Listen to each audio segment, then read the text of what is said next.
Hello from all of us here at String Theory. And yes, it's me, Schrodinger's cat. I just want to say that I will be your guide through this strange world and help us find the answers to the big questions of life, the universe and everything. I don't always enjoy it though. Imagine it from my point of view, sealed in a box for an hour with a diabolical life or death device meant to test all of my 9 lives. Sounds like a fun job, doesn't it? Anyone want to trade? This is part 2 of what now looks to be a 4-part series. Enjoy your flight.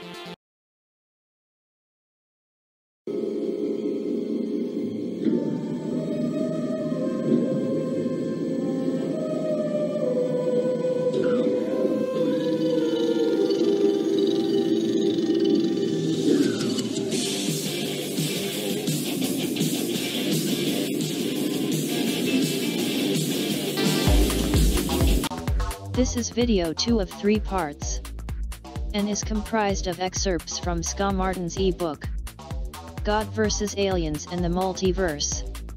A layman's guide to quantum mechanics and our place in it all. Aliens, God, and the multiverse? How can these be reality? Scientists didn't help themselves with overly optimistic estimates of the Drake equation, the equation that is most commonly used to estimate the number of intelligent civilizations in our galaxy. Of all the science presented in Carl Sagan's original Cosmos series, his estimates of the Drake equation represented possibly the worst science in the series. So let's run through the actual numbers to the best that science knows, complete with realistic uncertainties, and see what we come up with. As best as we can tell, extrapolating what we've discovered to what we haven't yet looked, there ought to be around 1 to 10 trillion planets in our galaxy that orbit stars, and somewhere around 40 to 80 billion of them are candidates for having all 3 of the following properties. Being rocky planets, located where they'll consistently have Earth-like temperatures, and that ought to support and sustain liquid water on their surfaces. So the worlds are there, around stars, in the right places. But first, we need to make life from non-life.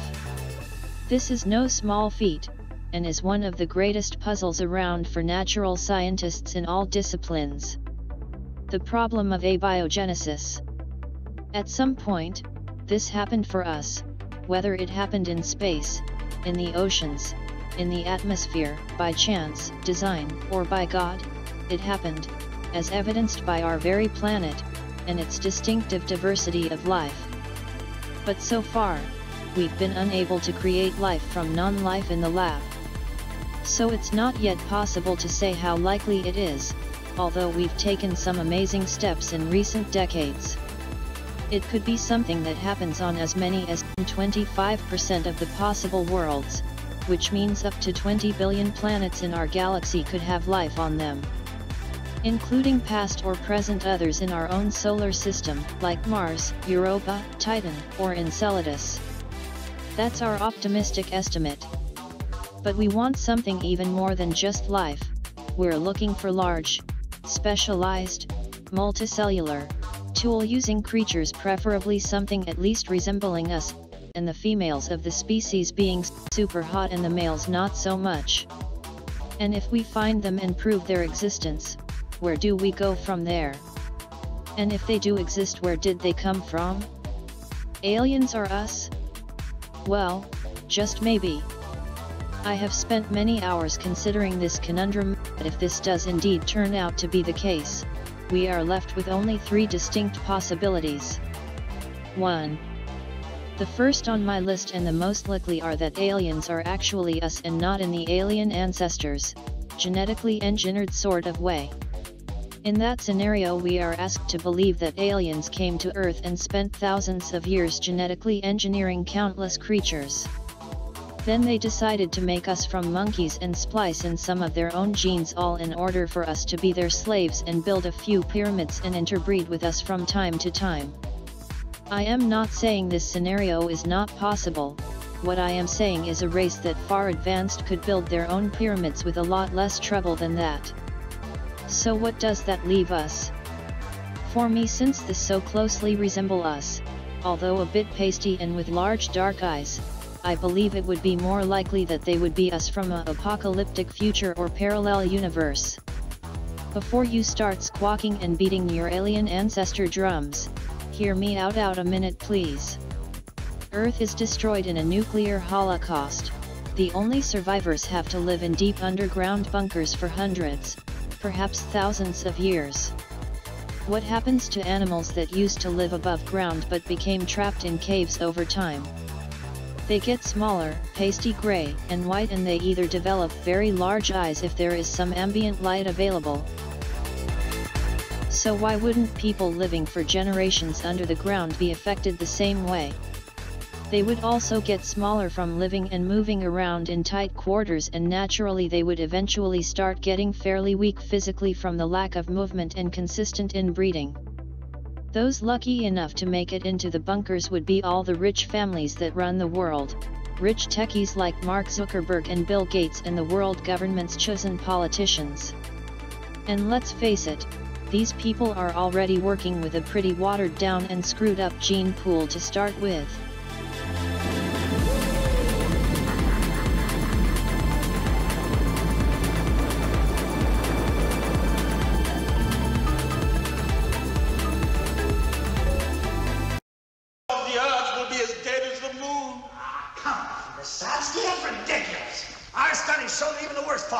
Is down to a safe level after 2 weeks. You've obviously never heard of cobalt thorium G. Well, what about it? Cobalt thorium G has a radioactive half-life of 93 years. If you take, say, 50 H-bombs in the 100 megaton range and jacket them with cobalt thorium G, when they are exploded, they will produce a doomsday shroud, a lethal cloud of radioactivity which will encircle the Earth for 93 years. Why should you build such a thing? There were those of us who fought against it, but in the end we could not keep up with the expense involved in the arms race, the space race, and the peace race.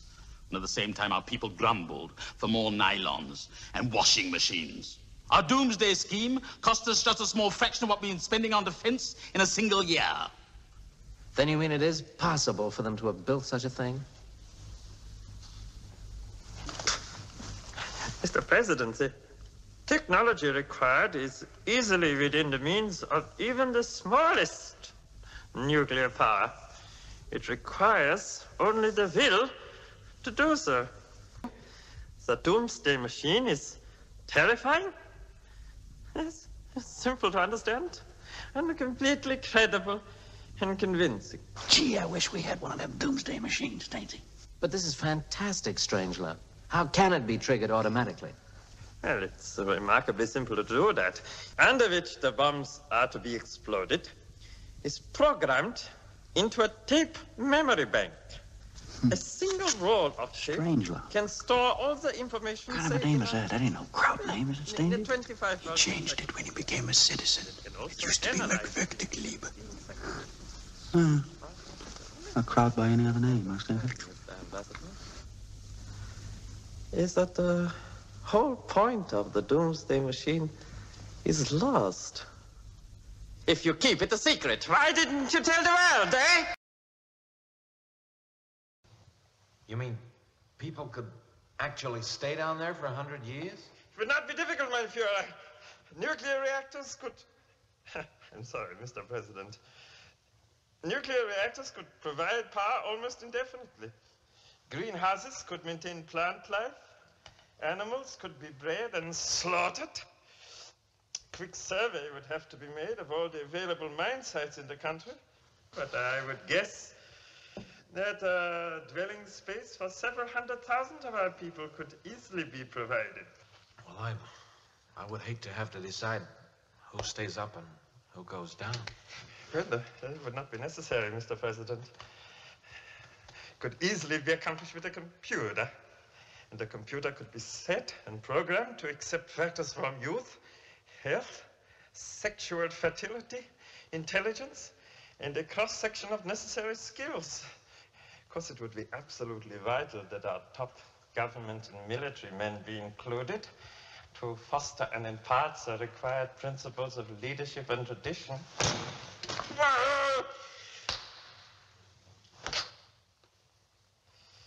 Actually, they would breed prodigiously, eh?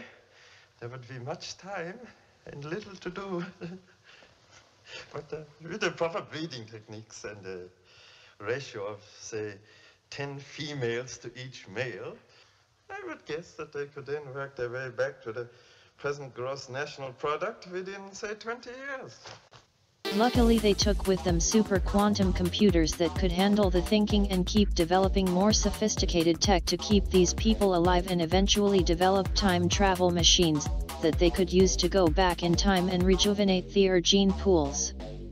Naturally they would have also missed eating steaks for quite a while, which also explains the cattle mutilations. So there it is in a neat tidy package that's hard to argue when you really think about it. So that brings us to option number 2. Option number 2 is the same option spoken of in option 1. The Alien Ancestors Theory. This option is a big favorite right now, and it does go a ways towards explaining a lot of the contradictions in both the historical geological records coming to light. But for me it still does not explain the why. And I am not buying the slave theory, or they just liked having us around like pets to play with and occasional interbreed with, but you never know.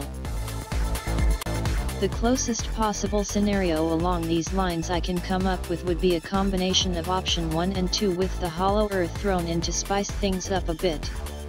This sub-option would go like this. One group of humans evolves on the outside of the earth and another on the inside of the earth. Again, this would explain the physical differences. The humans on the inside of the earth, being more advanced, occasionally take their flying machines outside and try to teach their brutish top-dweller cousins a better way. So the rest of the time the inner earthers keep to themselves, become more and more advanced, and really don't give a damn about the inferior humans living outside on the roof. That is until those humans start killing each other and blowing things up to a whole new level that begins to threaten even their enlightened way of life. At which time the inner earth humans that evolved more advanced and enlightened deity it's time to step in once again. Last but not least is option number 3. Aliens, races, and societies developed totally separate from us, on separate worlds, in separate galaxies and under separate conditions throughout the known universes and beyond. For many this scenario would mean the end of everything we have ever known, believed, and had been taught. For most religious peoples this would mean that God is dead right along with the cat. Now please listen to me closely here. For me, and I would hope for other thinking individuals, this would mean the exact opposite.